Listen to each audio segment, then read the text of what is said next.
£1,000 has been given to refurbish the children's playground. Now that playground is I have to use the word knackered. It really is. It needs money spending on it. The parish has got a budget of £15,000 that was going to spend. It was a bit of a half-hearted amount. Now I've got this private money through planning to refurbish completely all new equipment at the playground. There's a lot of people moving into the area that will benefit from that.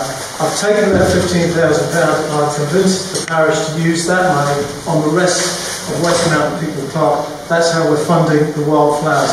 The wildflowers to kick off will cost between £6,000 and £7,000 because we're planting bulbs. There's the cost of the seed, there's the cost of the labour. So with great respect, it's nothing to do with Parade Gardens. What I have done at Parade Gardens with another group, because of the problems with drugs, antisocial stuff, we are doing things. If you tell me you've got a problem, I can hopefully come up with a solution. What I've done, I've worked with other people. I work with the Western Channel Community Association. Sorry, I mixed that. It's all right, no, it's not a problem. So, I wanted to draw your attention to well, we are going to, it's taken me 6 months or so, and I started the project last year, and what's going to happen, we are currently training 2 park walkers. Now, it's a bit of a secret, you've got to keep this amongst yourselves. They're both ladies, but I think that's great, because 2 lady park walkers can go up to a bunch of rucks, and she can speak to them. You know, if a guy comes up, he's going to be more confrontational, am I right? And these 2 lady park walkers will have to look after all the parks. I've got Tony Andrews, by the way, to change the parish attitude to dogs. It was very strange. You've got a confliction. You've got Victoria Park, the other park where that lovely statue of Victoria that used to be at the Weybridge. That actually had conflicting signs. One side of the park said no dogs, and the other side of the park said dogs only on leave. And I said to Tony, what's going on? Oh, I don't know. You know, scratched his head. The signs in the parade said no dogs. I said, well, you know, let's take my dog on the grass. You know, you like to smell the grass. So Tony's changed his attitude, but he has to change the law as well. And now he's changed the signs. You may not have noticed, but you are allowed to walk your dog, but on a lead, and clear up after you in Parade Gardens at People's Park. Have you got any more questions in relation? I hope I've solved your problems. I can do that, I have a talent for that. Right, any more questions, please? Lots of questions. We've got a silo mentality. Let me tell you a little story. Jackie and I went to the Sea Letters Conference. DFI organised at the Grand Hotel, which we thought was a bit of a joke, because right in front of the Grand Hotel was all the Sea Letters. So we went to the conference. We invited ourselves, because they didn't invite us, okay?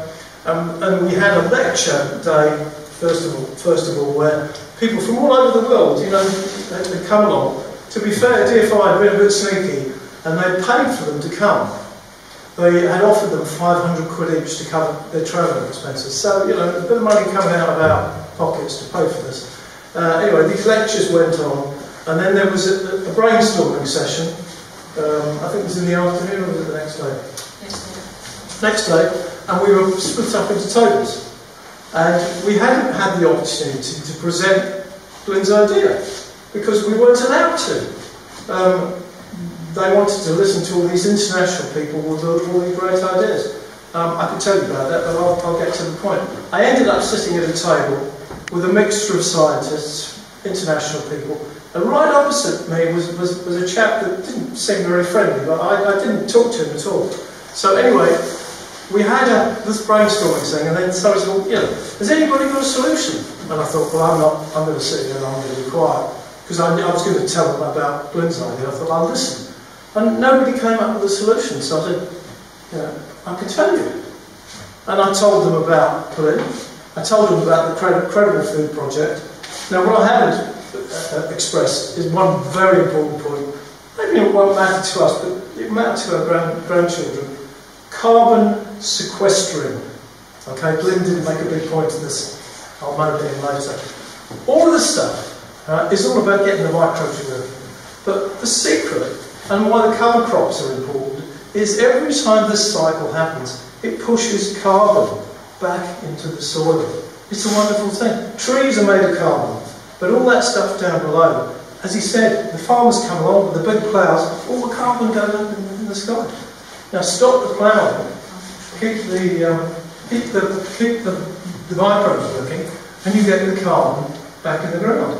So we've got this wonderful system, and I printed for Glyn a brochure that not only explained the system, but had some scientific data on the back, had some photographs of the carbon farm.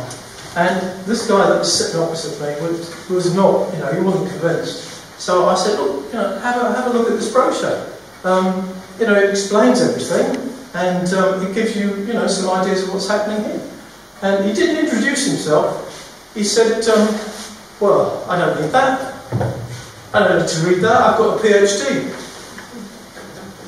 Well, of course, I found out later he was a scientist from DFI. And he didn't want to know. I'm too chosen. I don't need to be told he just didn't want to learn something new. He was stuck in his mentality. And so we have all this problem, and then last year, after they finally said, well, maybe sea lettuce is part of our problem, set up some meetings, we were excluded once more. However, who excluded you, might I ask? Eddie Noel.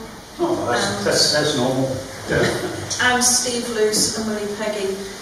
When Kevin Lewis was in charge of the then TTS, we had quite a lot of regular meetings, and they were very open to ideas. We discovered that Kevin had given the okay to the oyster idea, but when he was taken out of office, that got axed, but no one had been told. So we're just trying to, again, get these bridges built and get talking across the departments. That's the way it is. Here we've got some, my penultimate report. I wrote this straight after our last presentation, but I've written another one since, or this was written for the presentation. You're welcome to take these, outlines the sea lettuce problem, a bit about soils, and then I've got more updated one which you can download from our website, all the links are from our Facebook page.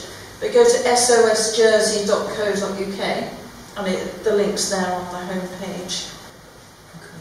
Rob, you've probably got some more questions. I know Rob and I know each other very well. So the problem is the comms. The ministers don't relate, won't talk to us. I mean, I can be in the room with them, they know who I am. I've got a political agenda as well, because I want to help people to make a change next year in May. I'm not going to stand, I'm not talking about that sort of thing, I'm not promoting myself. But JAG wants to make some changes. And I can talk to deputies, I can talk to some occasionally assistant ministers, but once you get to be a minister, they just don't want to know. I've got people like Sarah, I can pick the phone up and I have a long conversation with Sarah, she's great, that's why she's here. But I mean, look how many people are here tonight, how many parish deputies have we got here tonight? Well, I can't see. To be fair, we did have a fair few at the time. Yeah, we had, what we have had recently in our meetings, we've had just about all the people from scrutiny turn up, which is great, but not a single minister. So that's the problem. Any more questions from you? Yeah, I just want to ask Glyn, when you're saying you've got the experiment going on with the farmer, and you're learning all the time, is there going to be a point where you can actually go to a farmer and say, right, it's going to cost you X, Y, Z, your investment? Because obviously farmers, they've got to look at, as you say, their finances, and farming over here is not cheap. At the time you can say, yes, it costs you so much per acre to do this, or per sheep to do this. It's a good question. I don't, I just teach in effect. So there's obviously the cost of the education side of things. It's all very well. I mean, we've had all this. I mean, I'm just looking at how to go forward from sort of a financial point of view, and it's all I have in the science. But in layman terms, you've got to come across as right. It's going to cost X, Y, Z per virgin. I'll answer that. Yeah. It's not the cost per virgin. There's the cost of the education. The farmer then does it. So you take Justin's Roadie, for example. He's now trained and doing it, and I don't input at all. Whereas you've got Paul, who I'm doing everything for. You see what I mean? So it depends on the farmer. Each farmer will take this on themselves. I'm also doing a lot of work with trees. I've got 250 trees on the island which I'm treating for ash dieback and all sorts of horrible other diseases. So we're also doing a lot of lawns. I'm doing golf courses. So it's not just farms. It's pretty much any soil where plants can grow. To answer your question, if we just take a ballpoint figure, it's about 3,000. It's not exactly. It's £3,000 to actually train a farmer up and support them for a whole year. That's all the data processing. Servers, all the payments I have to make to Digital Jersey and everything else. So that's a fixed cost. Then there's the teas and the compost and everything else that they need to do, and probably the machinery.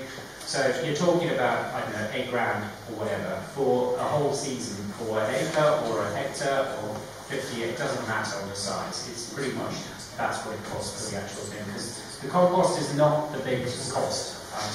When a ton of compost will treat 100 acres.